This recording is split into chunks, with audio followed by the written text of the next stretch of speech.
This perhaps is how she would like to be remembered, at her most poised and beautiful, for one brief decade in the middle of the last century.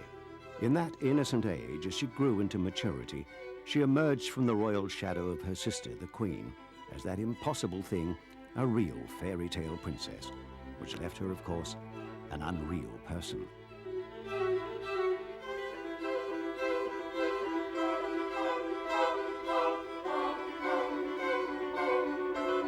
On duty, she was obliged to do nothing but smile and make impersonal small talk. A royal whose only role was to be glamorously aloof. No wonder she began pushing at the barriers, smoking in public, enlivening society events by showing off her film star cleavage.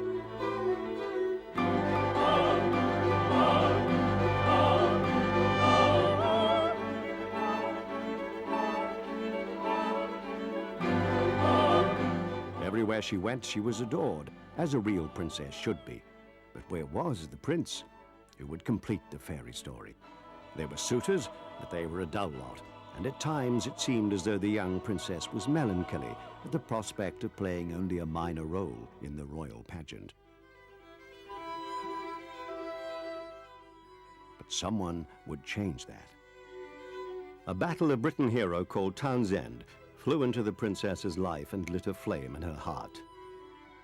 She was soon ablaze with the joy of first love, but alas, he was a divorced man, and the heavy hand of royal protocol forced him out of her life.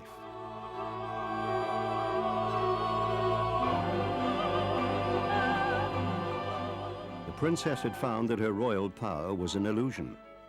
It could not grant her happiness or guarantee her love. And yet, just a few years later, she would fall in love again. This time with a handsome society photographer called Tony. And one May morning, she set out to reclaim her destiny as the princess who would live happily ever after. But as we know, she did not.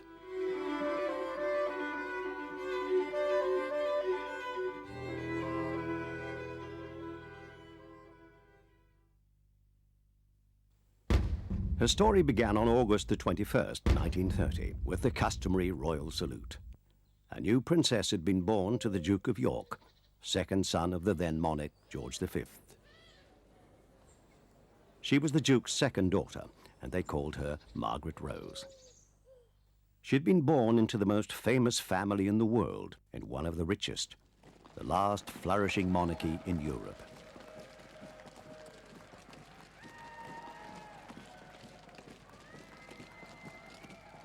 In 1930, her grandfather was the crowned head of an empire that stretched across the oceans and covered a quarter of the Earth's surface.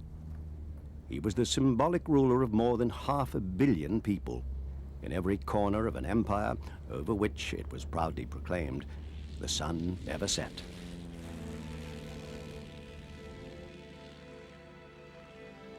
But it was an empire already tottering at its center. The Great Depression had brought misery to British streets and left 2 million without jobs. Across the Channel, the old enemy Germany was beginning to make ominous, warlike noises under its strutting new dictator. George V, who'd been hastily obliged to change his family's German name of Saxe-Coburg-Gotha to Windsor, now presented himself successfully as the archetypal Englishman.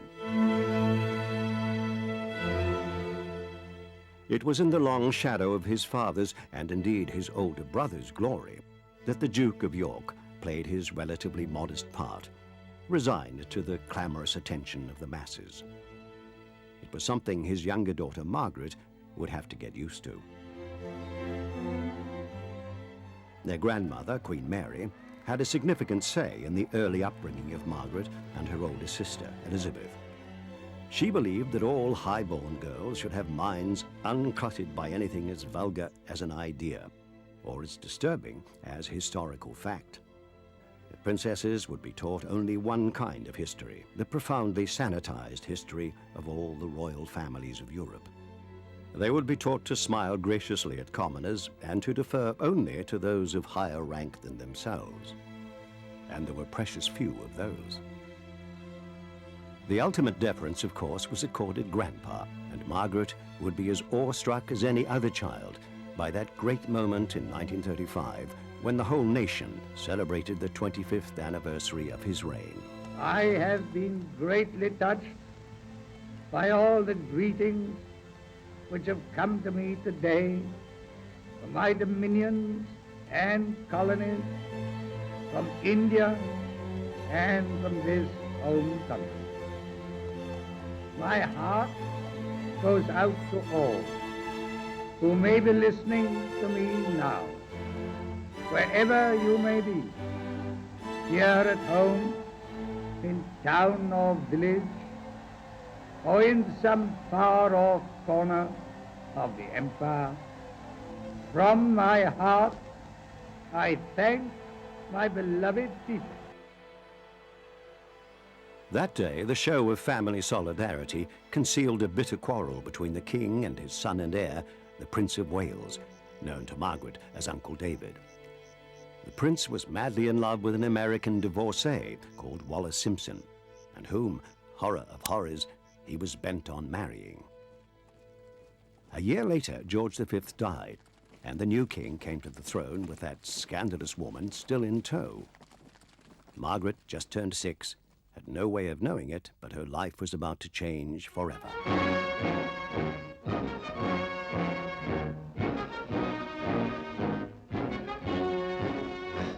King Edward's romance holds the attention of the world, and in London the drama of empire unfolds. Crowds like this surround Buckingham Palace to prove to the king that all the world loves a lover. Except perhaps Prime Minister Baldwin, leader of the government's fight against the marriage. But with Winston Churchill rallying the friends of the king, the government faces opposition. Today, Whalley is the storm center upon whom the fate of empire depends. A few hours ago, I discharged my last duty as king and emperor. But you must believe me when I tell you that I have found it impossible to carry the heavy burden of responsibility and to discharge my duties as king as I would wish to do without the help and support of the woman I love. To the stunned surprise of the nation, the new king turned his back on throne and empire, and his shy younger brother, Margaret's father, was crowned in his place. God bless you all. God save the king. Britain had not been in such a dynastic mess since the Wars of the Roses. 3 kings in 1 year, 1 death, 1 abdication, and 1 small princess wondering how on earth her beloved papa had suddenly become the man wearing the crown. The new royal family posed happily for the cameras, but George VI, as he was now known, and his queen, both knew that a solemn and oppressive burden of duty that neither had wanted would weigh heavily on them both for the rest of their lives. They knew also that their daughter Elizabeth would have to leave childhood behind and train to be a monarch.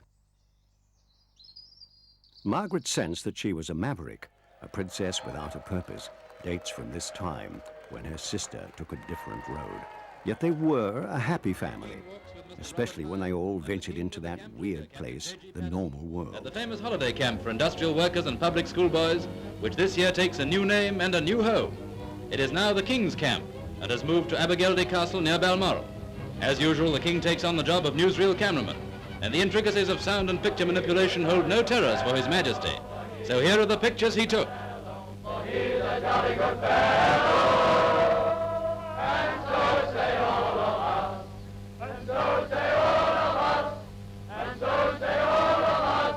For he's a jolly good fellow, for he's a jolly good fellow, and so say all of us. And after that, it's the camp sing-song under the spreading chestnut tree. On my knee, oh, how happy I should be under the if I had on my if I had on my if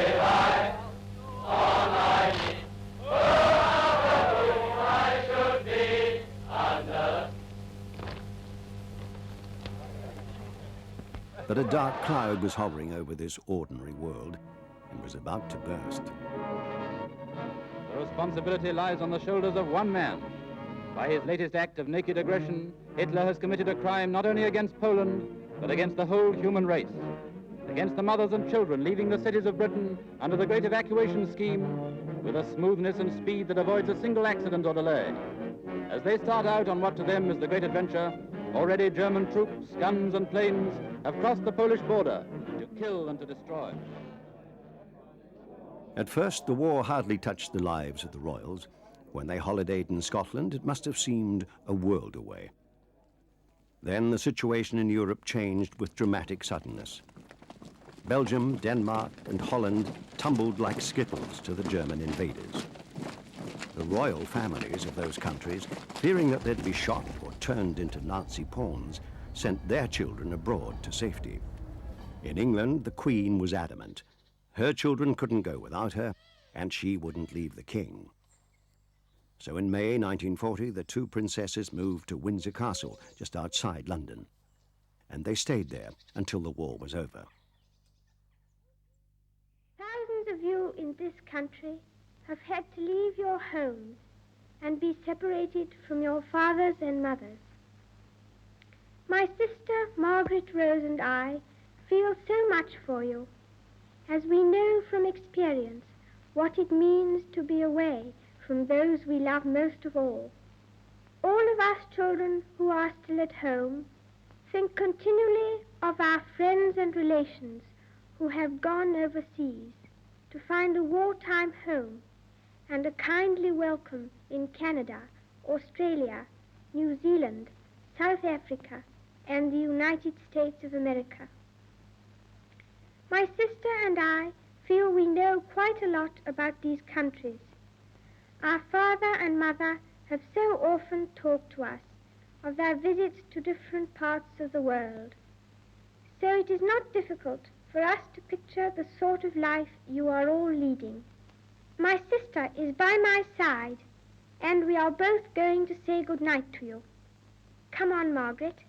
Good night, children. Good night, and good luck to you all. In 1944, the Battle of Britain Ace, Group Captain Peter Townsend, DSO, DFC, joined the King's staff as equerry. And soon the 15-year-old Princess Margaret developed a crush on him. There were a couple of obstacles to any romance. Townsend was 15 years older and married, as well as being a commoner. But it hinted ominously at the nature of relationships to come, at the lifetime of mismating that lay ahead of her.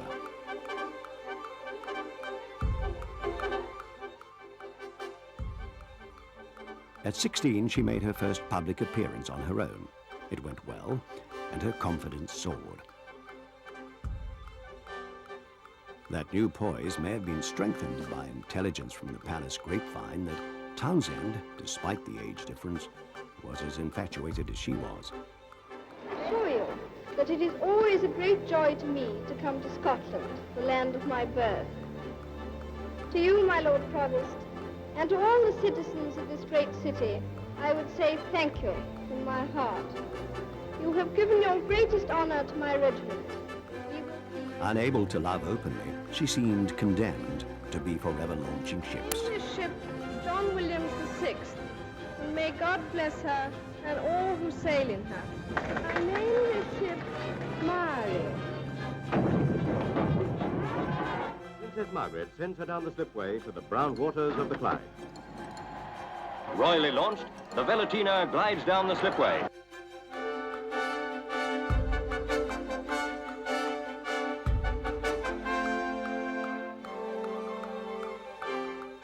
But the 1950s would be Margaret's decade. With one bound, it seemed, she went from pretty teenager to devastating beauty. She was bursting with a sensual ripeness, all the more attractive because it was tantalizingly out of reach, like the fruit at the top of the tree.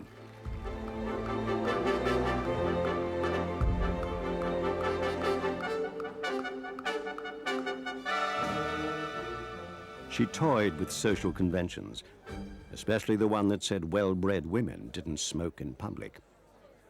Her vague education had included singing and piano lessons, and as a teenager she'd indulged fantasies of being a performer. She loved popular music and loved mixing with the exotic showbiz set. She went to bed at dawn and rose at noon to go riding with her older sister, and still looked as fresh as a rose.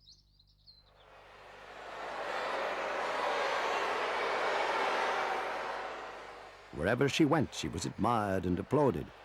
Even her closest friends were obliged to call her Mom. She was never rebuked or criticized. It was an uncritical age. In the pre-paparazzi era, she was free to enjoy herself with young men, but none of them seemed to get past that wall of royal reserve. Inevitably, her name was linked with the occasional millionaire and the odd aristocrat, but it was smoke without fire. For one explanation of Margaret's resistance in the 1950s to all apparent suitors, we must go back a few years, to 1947, when the princess was 17 and about to spend unchaperoned time with her father's equerry, Peter Townsend. The royal family were about to sail off to South Africa, where they would show the flag and spread benign PR during a 3-month tour. It would be a voyage that neither Margaret nor Elizabeth would ever forget. 6,000 miles away, South Africa waits to welcome them. We wish them Godspeed and a safe return. The king had made it plain that he wanted the rules and formalities of court life to be completely forgotten during the voyage. The royal party and the crew would be encouraged to mix freely. This was splendid news for Margaret, who was keen to let her high spirits off the leash, particularly as that handsome equerry, Peter Townsend, was on board.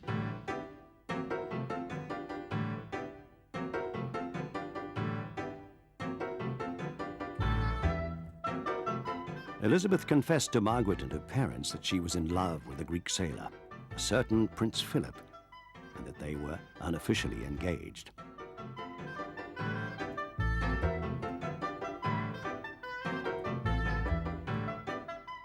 The whole family was delighted, and Elizabeth celebrated by playing a game of deck tag with a joyful abandon that startled everyone.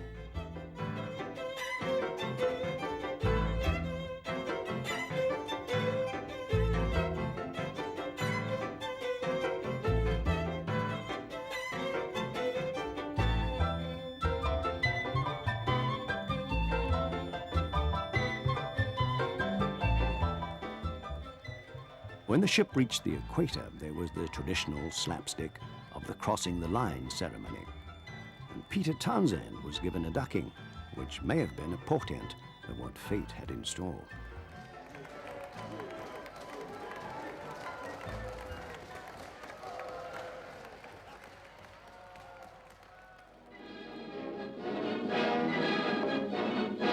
Aboard HMS Vanguard with the royal family. Sunshine, good food, everything that goes to make the perfect holiday.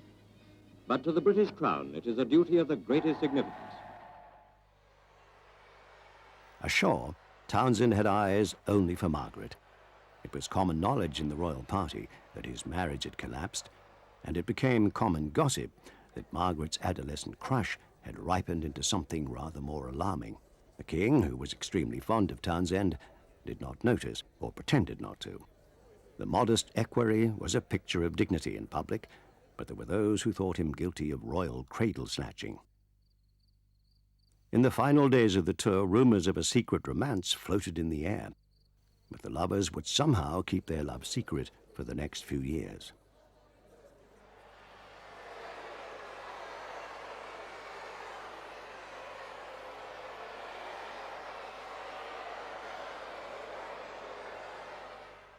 In 1952, 5 years after the South African trip, the king died. From the Great Hall in the Palace of Westminster, they bear George VI as the hour sounds for his last journey. Tragic in somber black, the ladies of his house follow. The Queen Mother, and Princess Margaret, together in their grief. Out of Palace Yard, for the last time, passes George VI, whom history will name the Good. The nation had lost a king, but Margaret had lost the father she'd loved with all her heart. She'd been his favorite. He'd called Elizabeth his pride, but he'd called Margaret his joy, given her everything she'd ever asked for, spoiled her even. Now, without him, his younger daughter was desolate.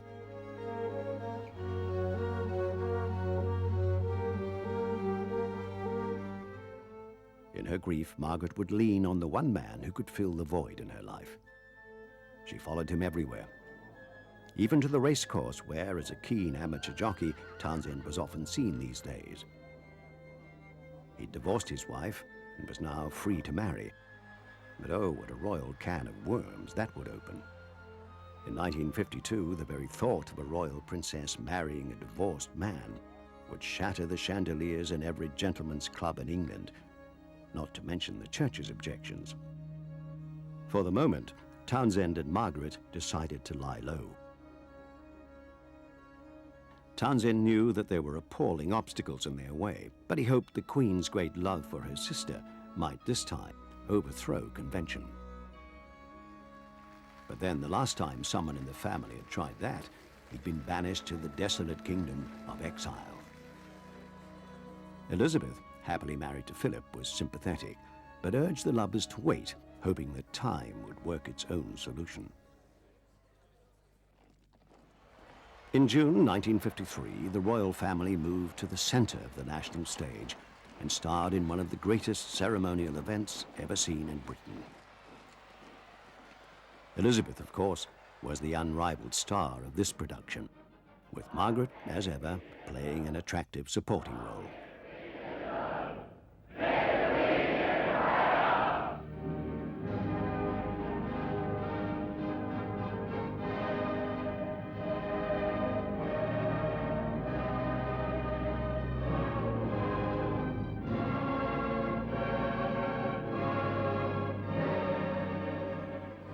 The coronation, televised and shown round the world, raised the monarchy to its highest ever level of popularity.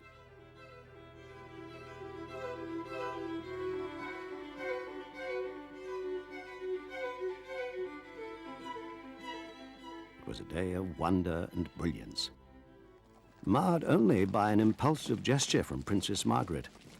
This would set in motion a chain of events that would eventually unsettle the monarchy itself. On the way out of the Abbey, Margaret, who'd agreed not to see Townsend during this period of assessment, suddenly spotted him in the background. In front of the world's press, spurning all protocol, she rushed over and engaged him in animated conversation. Shortly afterwards, the British Sunday paper The People reported that Margaret's rumored romance with Peter Townsend had now been publicly affirmed.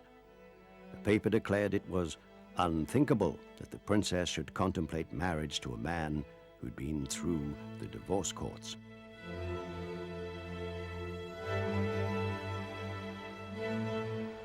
The panic spread to the palace, where Peter Townsend had recently been appointed equerry to the Queen herself. The Queen's advisors counseled her to snuff out dangerous gossip at once by sending Townsend out of the country. The Queen reluctantly agreed, but insisted that Townsend's departure be delayed until Margaret herself was abroad on royal duty. The plan was for Townsend to be sent to a diplomat's post in Brussels for 2 years, while Margaret would accompany the Queen Mother on a tour of a Commonwealth country that was then known as Rhodesia. And soon, mother and daughter were being swept through the country on a punishing schedule. 54 appointments in just 16 days. There was only one rest day scheduled, and it would be taken at the Leopard Rock Hotel in the Umtali Mountains. It was here that the Queen Mother broke the news to Margaret that when she returned home in a few days' time, Townsend would no longer be there. Next morning, the Queen Mother emerged alone. Margaret had refused to leave her room and would stay there for 4 days, nursing her wound and reflecting on the bitter irony of being a princess with less freedom than any commoner to choose the man she loved.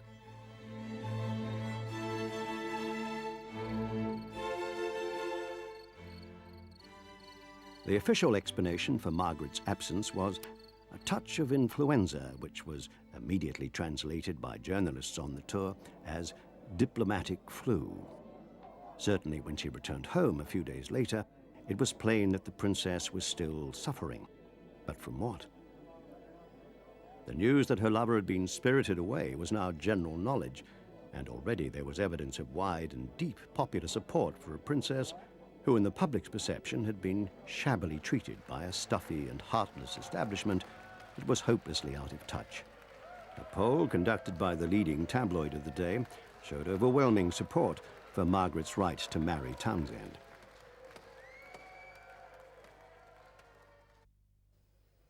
However, the Queen had thrown Margaret a lifeline. Distressed by her sister's plight, she'd come up with a compromise, one that gave Margaret new heart. She must carry on with her royal duties and not attempt to see or speak to Townsend for a period of 2 years. By then she would be 25 and, according to constitutional law, free to choose her own partner in marriage. Margaret agreed happily, thrilled perhaps at the romantic prospect of putting the strength of her love to the test. But if her family and their retinue of solemn men in funny hats were expecting her love to fade conveniently away, they would be disappointed. Margaret wrote to Townsend every day and thought of him constantly, especially at the races, where she must have been reminded of her first sighting of Townsend, the gentleman jockey.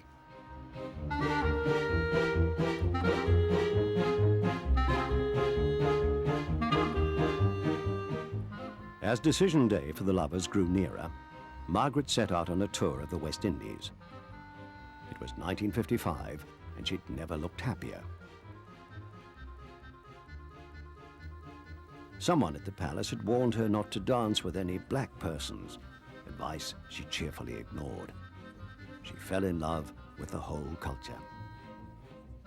An example of how well-travelled I am becoming is that when people now talk to me of Scarborough, my mind turns less naturally to the North Riding than to Tobago.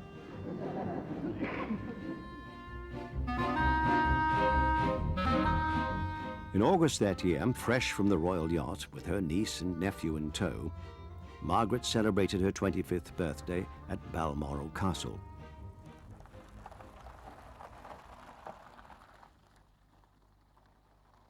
And the world held its breath, waiting for an announcement.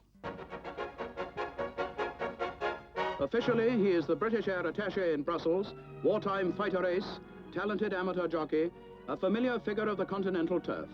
Group Captain Peter Woolridge Townsend, CVO, DSO, DFC and Bar, mentioned in dispatches, former equerry to Her Majesty. But he is also the man the world has been talking about more and more over the past 2 years. Now he comes home, and at once he is front page news, because for the first time in 2 years, Princess Margaret is in London too. Princess Margaret, third in line for the throne of Britain, now 25 and legally in control of her own destiny. Reporters and cameramen crowd round Group Captain Townsend's car as he drives away, but still he can say nothing. Outside Clarence House, where Princess Margaret and the Queen Mother are in residence, more cameras, more crowds. The lovers met in Clarence House, the Queen Mother's home, and tried to sort out their future, with a pack of newshounds baying outside. The term paparazzi for celebrity hunting photographers had just been coined, and Peter Townsend was a juicy target. He revealed nothing, but everyone knew that the pressure on the lovers to part was becoming intense, and their most formidable opponent was the Church of England itself. As in the case a generation earlier of Margaret's Uncle David and Wallace, the Church would not allow a divorced person near the throne. Eventually, the government had to be called in to solve what was fast becoming a constitutional crisis. Cabinet worried at the problem for several days and came up with a harsh solution. If the princess insisted on marrying Townsend, then she would have to give up everything she'd been born to. Her title, her rank, her privileges, and her income. And farewell to pomp and splendor, she'd have to live in exile as plain Mrs. Townsend. All this was spelled out to Margaret by her sister the Queen at a family conference at Windsor. Margaret must have felt that the decision she was being asked to make was cruelly loaded. A choice between giving up everything she'd ever known and living in exile as a housewife on a diplomat's wage. She was given time to think it over, and she took it, going about her royal rounds with a slightly bowed, beaten look. Then, after agonizing for several weeks, she made her choice. She and Townsend made a joint statement, carefully couched to suggest that it was the call of duty rather than palace pressure and the prospect of genteel poverty that had won the day. Margaret and Townsend would never marry.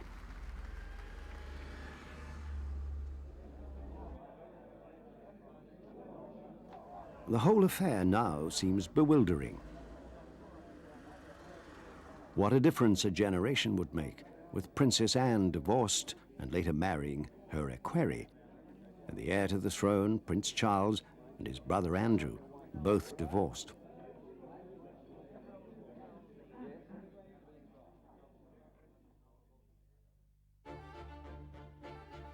At 26, with the Queen busy running the shop, as she put it, Margaret was often called on to deputize for her sister, touring the Commonwealth with stylish grace and no outward sign of a broken heart.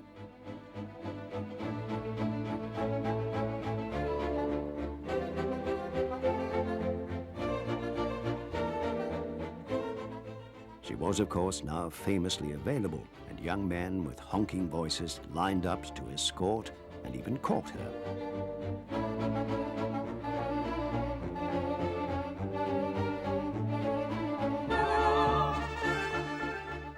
Among these, the most persistent was an old chum, Billy Wallace, a wealthy playboy. He's said to have proposed to her 3 times, and the 3rd time was actually accepted. But alas, the engagement was suddenly broken off when Margaret discovered that Wallace had cheated on her with another woman.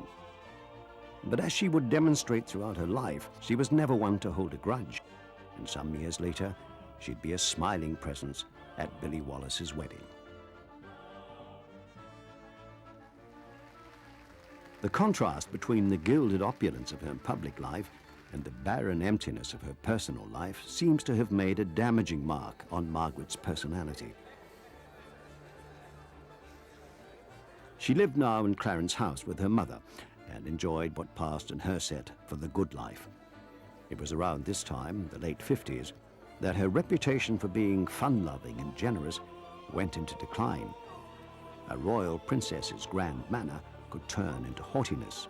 She would demand the impossible and fume when it was not provided. Townsend turned up again. The Queen herself issued a statement to calm everybody down, saying that the man was just passing through, which he was. As Margaret approached 30, that serene smile was back in place. She was happy again. A new man had entered her life. Anthony Armstrong Jones, a gifted photographer with high society connections, had fascinated Margaret from their first meeting.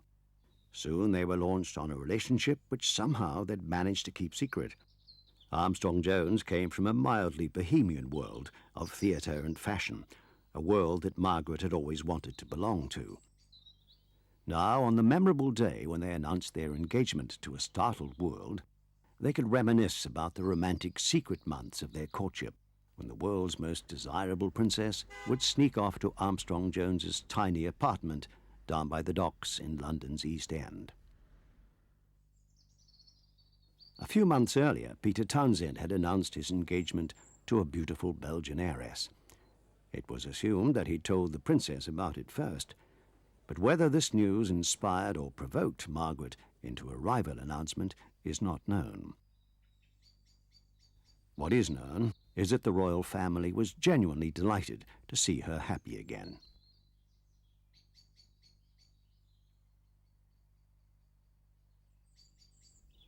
The engagement delighted the whole country.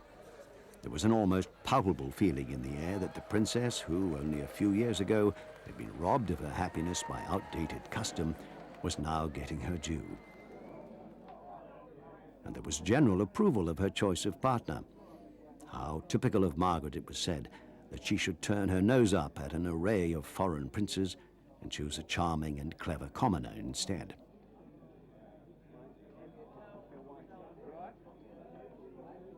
The wedding date had been set, the invitations sent out, but nearly all the foreign princes refused to come. They were indignant at being upstaged by a man called Jones, who actually worked for a living. But nothing would spoil the splendor of that wedding in spring.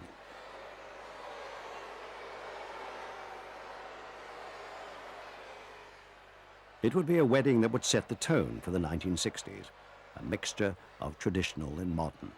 The first royal wedding to be televised, the first to be filmed in color. Now, here at the steps of the altar, the bridegroom awaits her. A young man, calm and dignified in the midst of this happy ordeal.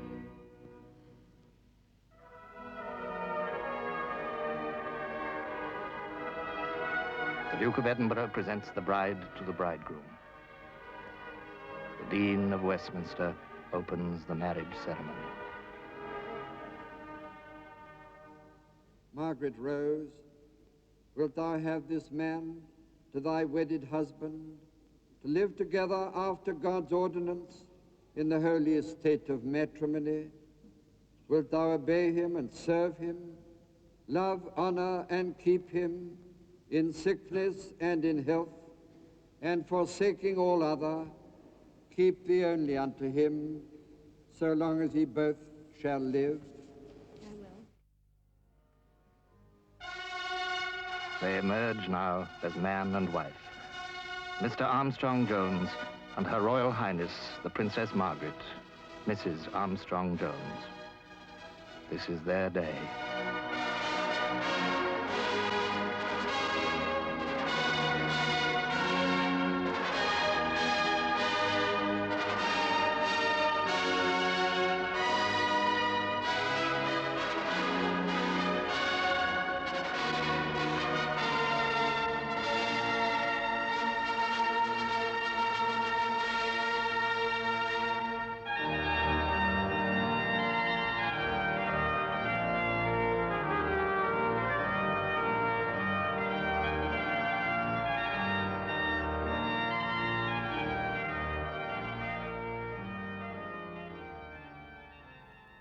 Who would have thought on this spectacular day that they were witnessing an impossible union, the marriage of incompatible spirits? But at this moment, the future seemed to stretch before them like a golden promise.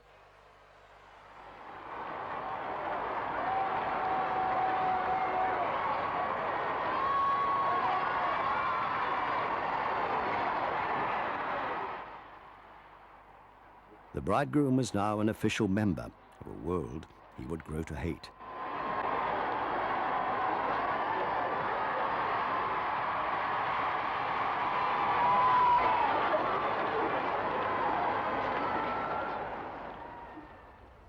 The couple borrowed the royal yacht for their honeymoon and sailed away for a 6-week idyll under the blue skies of the West Indies.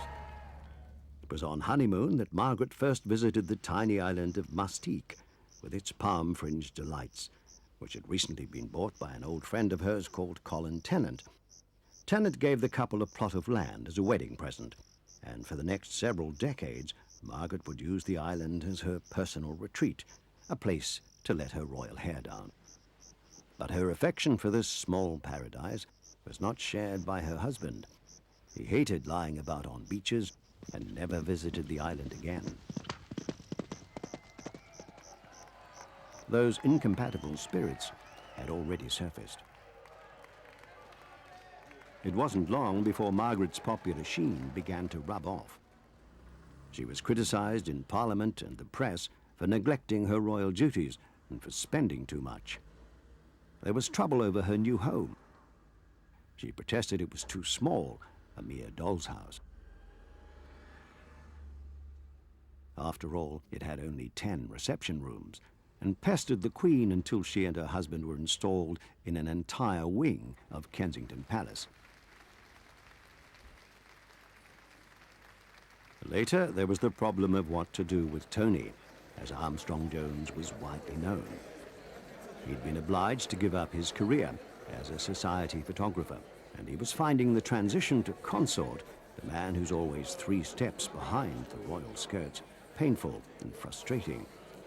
On those ceremonial occasions when the royal family went swanning through crowds of staring socialites, he could invariably be seen in the background, a picture of misery. Rescue was at hand. Tony went back to work as a press photographer for the Sunday Times, to a clamor of complaints from rival newspapers. But the excellence of his work would silence criticism, and even put his wife momentarily in his shadow. There was another problem, his title. What do you call a journalist who's married to royalty? But when it was announced that Margaret was pregnant, the palace decided to give him an earldom, and henceforth he would be Lord Snowdon. Princess Margaret was at Clarence House. Preparations had been made there for the birth of her baby, and from early morning, pressmen were expectantly on hand. It was generally thought that the royal birth was imminent. Lenses were directed upon the window of the room where the princess lay. The birth of their first child, David, meant that the couple were big news again, although there was some tut-tutting when Margaret dived straight back into the social whirl. They loved the 60s scene, following rather than setting trends, and they looked more relaxed, more in tune with themselves whenever they ventured into the respectable fringes of swinging London.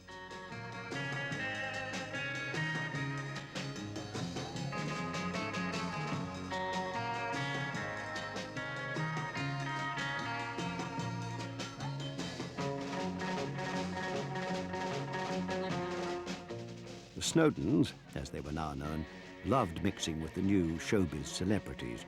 They leapt at the chance to rub shoulders with rockers and film stars.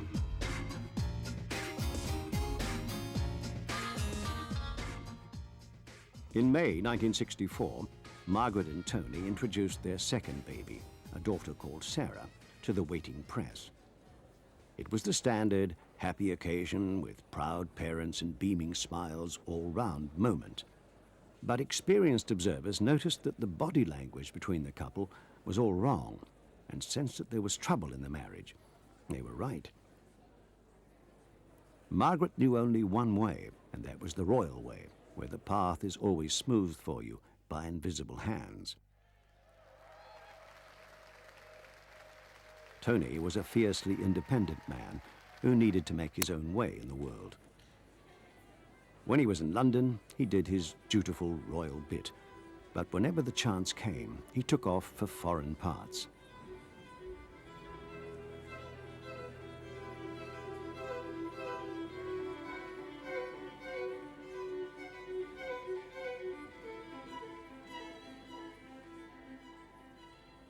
During these frequent trips abroad, he never wrote to his wife and seldom phoned.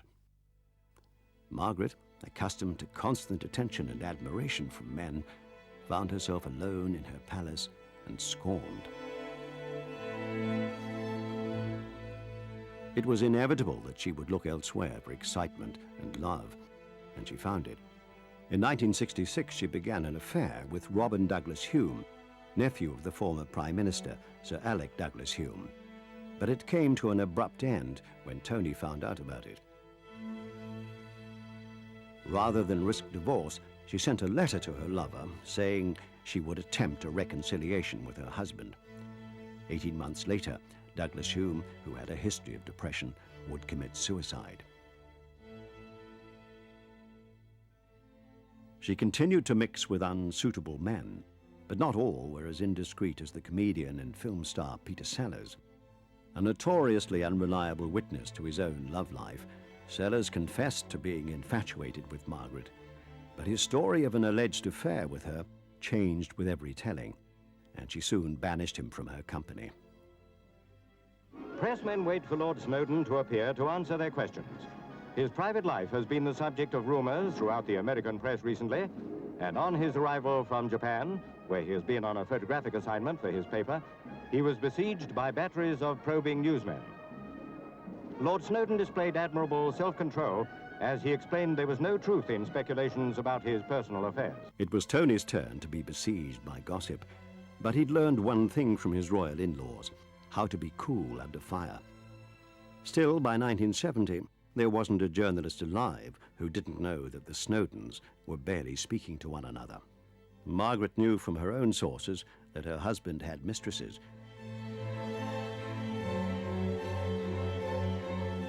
But he'd misbehaved so discreetly that he was perceived almost always as the injured party in their marriage. Just after her 43rd birthday, Margaret met a younger man, in fact, younger than her by 18 years. He was Roddy Llewellyn, the well-connected son of impoverished gentry and a not very successful landscape gardener. But the princess would change all that. She fell for his youth, beauty, and gentle charm. During the 3 years of their affair, he would restore her vitality and bring back her zest for living.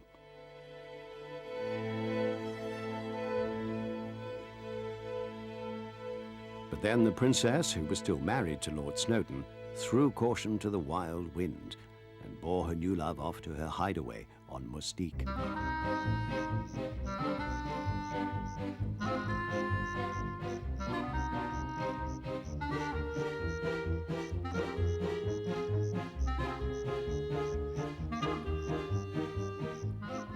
But their paradise was about to be visited by serpents. The photo was reproduced around the world and proved to be the last nail in the coffin for one royal marriage. Snowdon mounted a high horse of offended dignity and made a broadcast to the world. I'm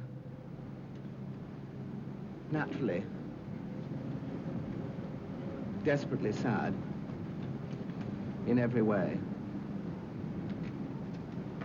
that this had to happen. And I would just like to say three things.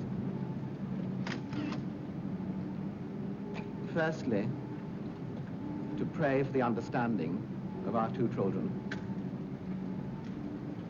Secondly, to wish Princess Margaret every happiness for her future.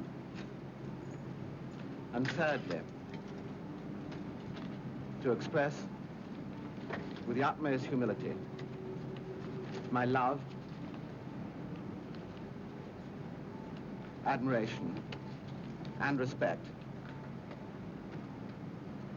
I will always have for her sister, her mother, and indeed her entire family. The Queen was touched by Snowdon's tact, and forever after, he would remain in good favor at the palace. But Margaret, who described her husband's broadcast as a superb piece of acting, responded with an act of brazen defiance. Within 3 weeks of the broadcast, she was seeing Roddy again. In May 1976, almost 16 years to the day of that storybook wedding, the princess announced she was suing for divorce.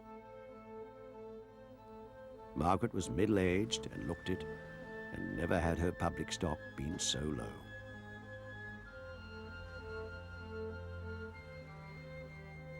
Margaret had just turned 50 when Roddy announced that he'd fallen in love with another younger woman whom he planned to marry. It came as no surprise. Roddy had known that his love for the princess was doomed ever since Margaret had insisted on taking him to Balmoral one Christmas. Everyone danced that Christmas Eve except Roddy, who by the Queen's command was forbidden to take the floor. There was a dreadful symmetry here. Her last love had vanished as surely as her first love. But at this painful point in her life, public attention shifted from one wayward princess to another. To the broken hearts and broken marriages of a new generation of royals, whose social and sexual transgressions made Margaret's peccadilloes seem a whiter shade of pale. Margaret had been pushed into the shadows by her more glamorous juniors, but she must have felt a bemused relief to be out of the line of fire during the 1990s. In quick succession, the marriages of 3 of the Queen's 4 children ended in divorce, and Princess Anne compounded the irony for Margaret by marrying a palace equerry. As she grew older, Margaret turned to her sister for strength and comfort and found both. For all their differences, they were drawn together by a powerful bond. They alone knew what it was like to grow up in a confusing world where they were the most privileged people in the whole kingdom, and yet in some ways the least free. It was a world where the mystique that went with merely being royal had for much of their lives protected them. That world had gone forever for 2 sisters who still called one another Lilibet and Margot. And their last link with that world was that indomitable woman, their mother.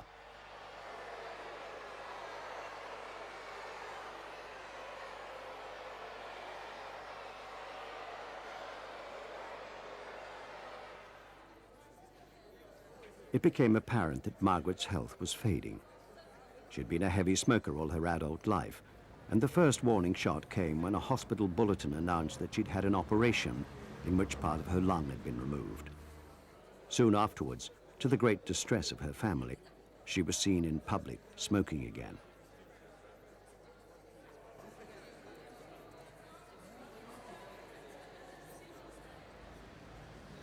Then 3 times in fairly quick succession, she was in hospital after suffering strokes. And the strokes, doctors said, had been brought on by a lifetime smoking. When eventually she became too frail to walk, everyone who knew her was aware that her fire was almost burned out. Yet as Princess Margaret looked back on her life, she could take pride in the way her children, David and Sarah, had turned out. With both leading settled lives out of the public eye and free from scandal.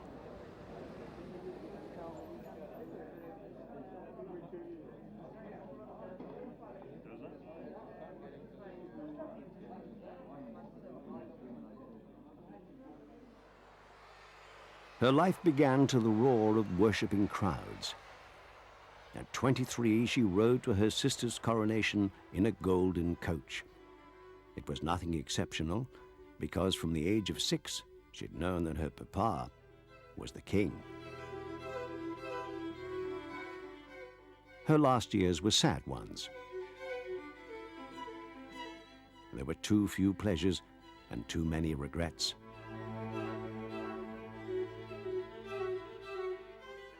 Too many memories of lost love.